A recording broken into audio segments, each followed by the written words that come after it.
Please welcome to the stage, Anita Davies.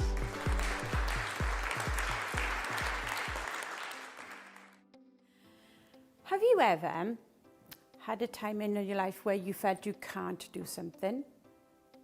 And have you ever felt that you could do something? Have you ever been told you can't do something? And actually been told that you can't do something?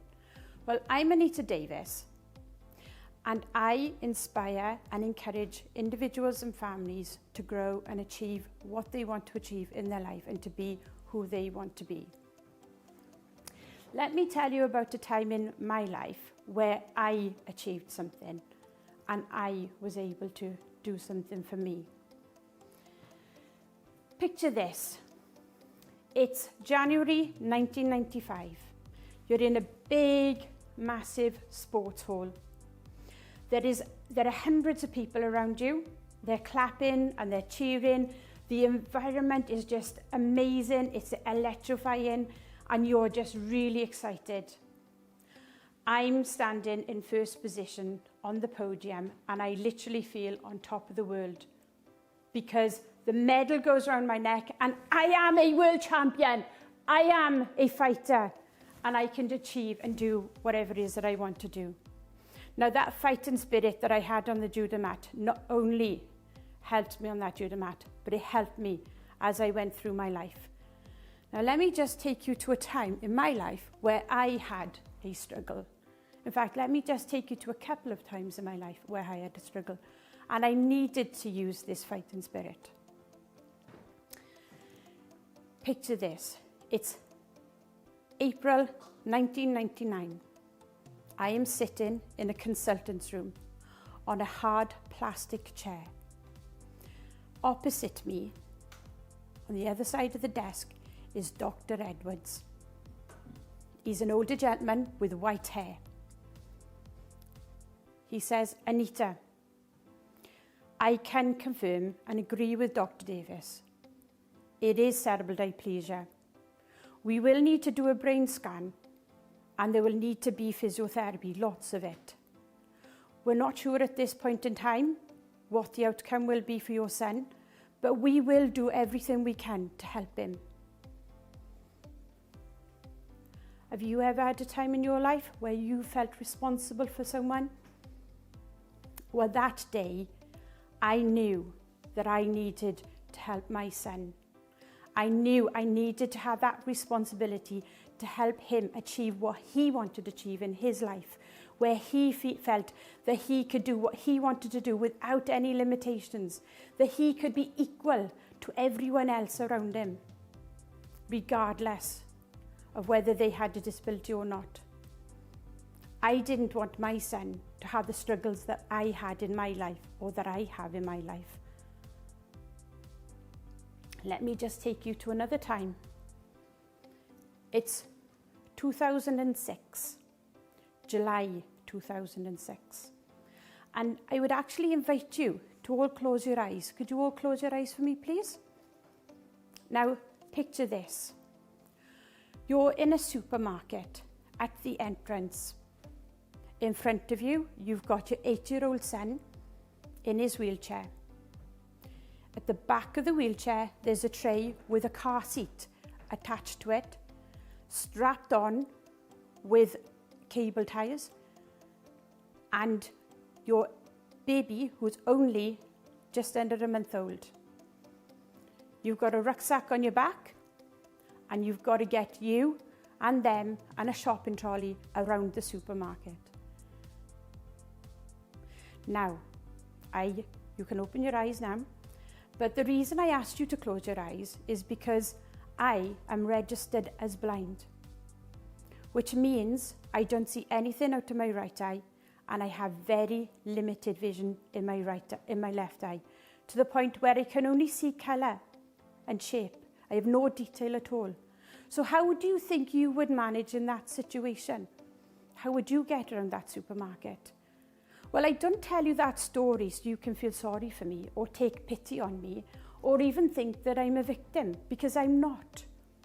I am a world champion. I have fight in me. We all have struggles, but it's about how do we manage with those struggles we have in life?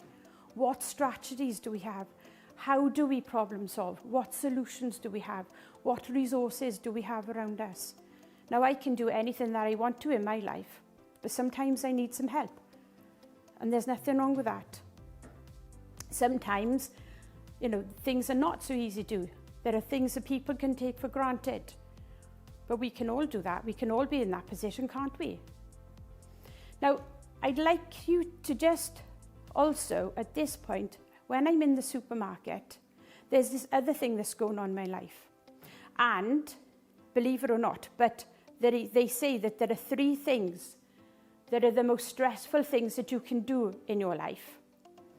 I'm not sure if you know what they are, but they are having a baby, moving house, and having a divorce. I actually was doing all of those 3 things at the same time. I'd literally moved into my house 3 weeks before I gave birth to Daisy, and at the same time I was going through my divorce.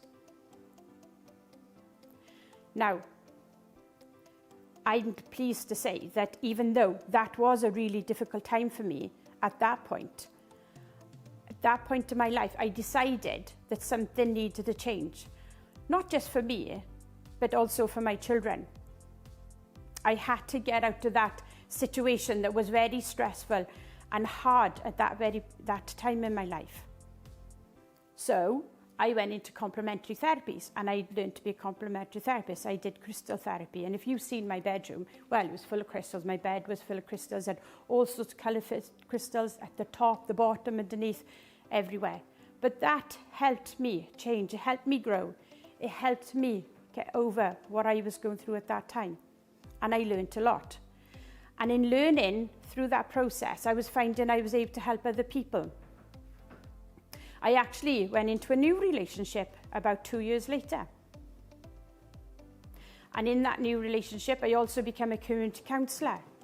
I became chair of our local school. And I realised through those roles, I was also helping people. I'd been working in the field of sight loss already for the last 20 odd years, and in the field of disability. And I realised that through my work, I was helping people. So there was this common theme. I was starting to help myself, but I realised I was helping other people as well. Now, in going forward, in 2016, my mother passed away. So again, that was another difficult time. And my partner had actually left me 20 months later. So this developed a new chapter in my life. And this new chapter was about me. It was learning about me. Who am I? And what strategies am I using? What are the patterns that I have in my life that were creating some of these challenging, difficult situations? Even though I was coping day to day, there were all of these things that was happening that was another struggle for me. I was already a single mother. I'd been a single mother, and I was having to be a single mother again. So in doing that, I went on a trip, a journey of self-discovery.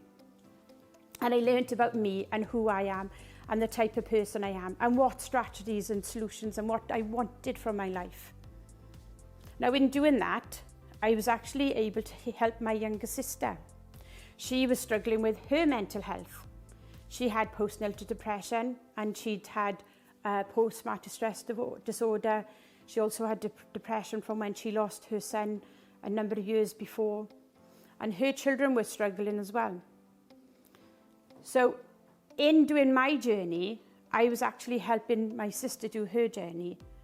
And as I mentioned, I was actually, without realising it before, but I was inspiring all of these other people to do their journeys.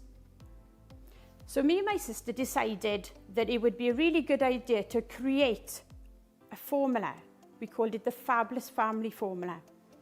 And this would help individuals and families so they could grow and they could develop and they could find out who they were and what they wanted to have from life.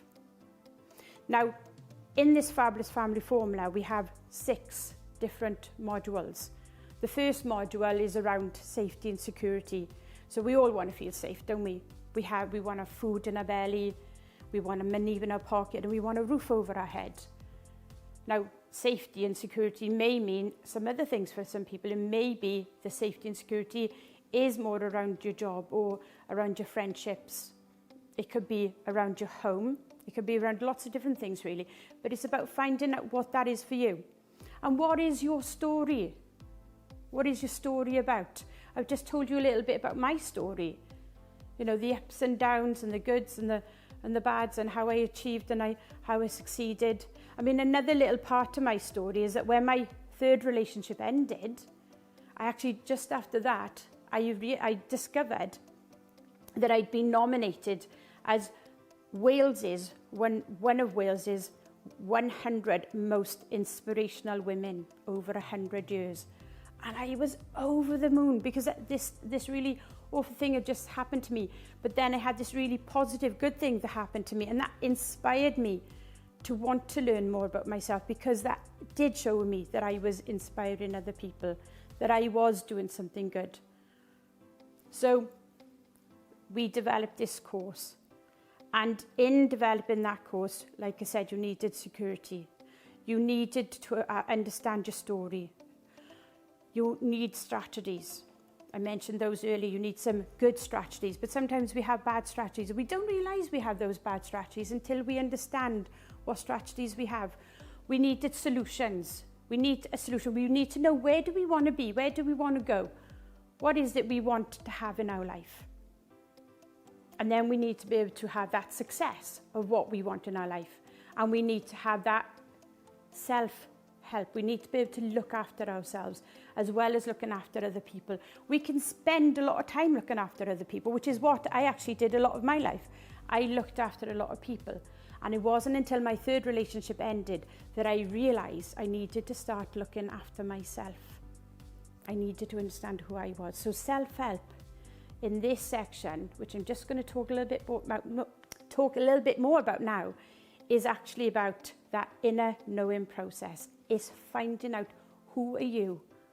What is it that you want? So for example, one part of that is about what can you control and what can't you control? What is it that you can do to change your life? What can you control in doing that? So I can't control the fact that I can't just jump in a car and drive off somewhere, because, well, I could, but it'd be illegal and I'd get arrested and the outcome wouldn't be great. So, but what I can control is that I've got a pair of legs, I can catch a bus, I can plan, I can organise and catch a train, I can ask somebody for a lift if I need to. You know, there's lots of things I can do, even though there are some things I can't do. So finding those things you can control and understand them. And don't worry about the things you can't control, because you can't control them. So what's the point of worrying about them? You also need to know, you need to be able to find information, because you can't know what you don't know. So part of my journey is about learning and finding out things. And then it's actually been able to have some tools in your handbag or in your rucksack, or, you know, that you can use to actually be able to cope with those down moments. So when you're down, you can get up again and you can carry on, and you can be a fighter in your own right, whatever that might mean for you. Now, I'd like to share with you about my son's journey, because when he was diagnosed at 16 months old, he couldn't move. He couldn't crawl, he couldn't sit, he couldn't walk. He couldn't do anything unless somebody actually helped him do those things. Now, he has now passed his degree in astrophysics. He's actually passed his master's in data analytics. He drives his own car, it's hand controlled. But again, it's a solution and it's a strategy that he has. He also plays table tennis in his wheelchair in the British and the Welsh squad for the disabled, and he also plays in the mainstream table tennis in his wheelchair. And he's actually very good at both. And now he has a full-time job as a data analyst. So nothing has limited my son in his life, which is what I said on that day in that consultant's room, is my son is going to be able to do whatever he wants in his life. And that's what I want for you and your family. So let's have a look at what you can do rather than what you can't do. And thank you for listening to me. I'm Anita Davies.